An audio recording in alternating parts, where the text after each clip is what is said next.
Good day and welcome to Special Reports on Politics Nigeria right here on LETUS TV.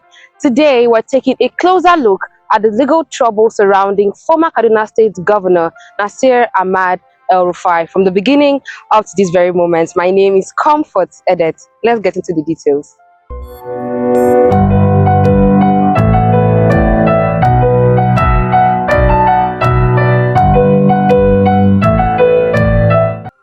Nasir Ahmad El-Rufai is no stranger to controversies or power.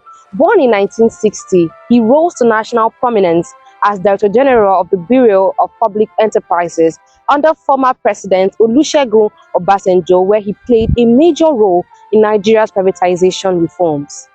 He later served as Minister of the Federal Capital Territory, Abuja, where he became known for his tough style of governance, especially his demolition of illegal structures and his push to modernize the capital city.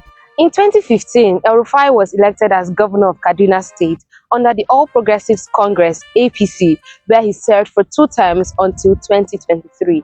During his time in office, he built an image as a reform-minded leader. His administration focused on infrastructure, education, urban renewal and security, although Kaduna continued to battle serious insecurity. He also borrowed heavily to fund development projects, a decision that drew both praise and criticism. By the time El-Rufai left office in May 2023, serious questions began to emerge over the management of Kaduna State finances, including public loans, internally generated revenue, grants, and federal allocations. Those concerns deepened when the Kaduna State House of Assembly launched a probe into his administration. The committee's report accused his government of allegedly misappropriating between 423 billion and 432 billion naira. The allegations included reckless borrowing, contract awards without due process, diversion of public funds, and money laundering. El-Rufai, however, has consistently denied wrongdoing, insisting that every loan obtained was tied to actual development projects and that he is prepared to account for every kobo. After leaving office, El-Rufai remained politically active and visible. He aligned himself with the African Democratic Congress, ADC, and positioned himself as a major opposition figure. But by 2024 and 2025, the recommendations of the Kaduna Assembly probe began to trigger action from anti-corruption agencies. By late 2025, the Economic and Financial Crimes Commission, EFCC, invited him for questioning. Then, in February 2026, the matter escalated. On February 16, 2026, El-Rufai reportedly honored an EFCC invitation in Abuja over the alleged financial irregularities linked to his time as governor. He spent days in custody before being released, but shortly after, he was rearrested by the Independent Corrupt Practices and Other Related Offences Commission, ICPC. This marked a major turning point in the case. While the broader allegations focused on the alleged mismanagement of Kaduna's finances, the ICPC reportedly narrowed in on specific financial transactions and project-related issues. And at the same time, the Department of State Services, DSS, also came into the picture with separate legal cases. In February 2026, the DSS filed a 3-count cybercrime charge against El-Rufai at the Federal High Court in Abuja, accusing him of allegedly intercepting the communications of National Security Advisor Nuhu Ribadu. El-Rufai has denied wrongdoing and described the actions against him as politically motivated, insisting they are part of a wider attempt to silence him because of his opposition role.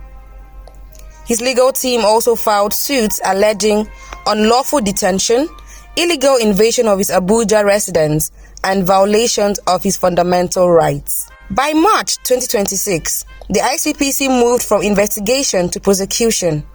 On March 24, 2026, El-Rufai and a co-defendant, Joel Adoga, were arraigned before the Federal High Court in Kaduna on a 10-count charge.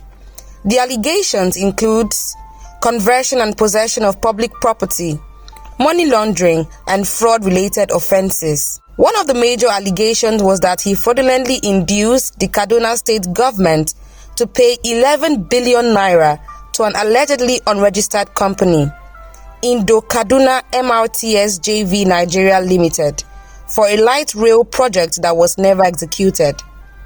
He was also accused of receiving inflated severance payments, allegedly collecting far above what he was legally entitled to as governor.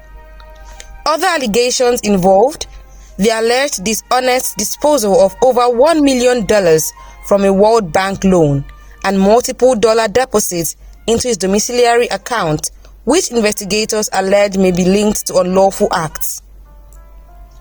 A parallel case was also reportedly filed at the Kaduna State High Court involving additional allegations of abuse of office and fraud. In court, El-Rufai and his co-defendants pleaded not guilty. Since his arraignment, the matter has remained in active legal contention, with bail applications, adjournment, and procedural arguments shaping proceedings. Then came a deeply personal moment.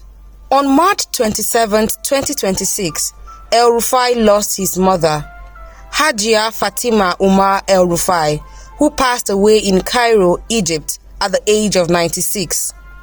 Following her death, the ICPC reportedly granted him compassionate release bail to enable him attend her burial rites. After that, he returned to ICPC custody for the continuation of legal proceedings. It has raised serious questions about accountability in governance, the use of public loans, the role of anti-graft agencies, and whether Nigeria's justice system is being used for accountability or political pressure. To his supporters, this is a targeted political witch hunt. To his critics, it is a long overdue test of accountability. So the big question remains, is it genuine accountability or selective justice? Only time and the court will tell. Till next time, my name is Comfort Edet, and this has been Special Report on Politics Nigeria right here on LETUS TV.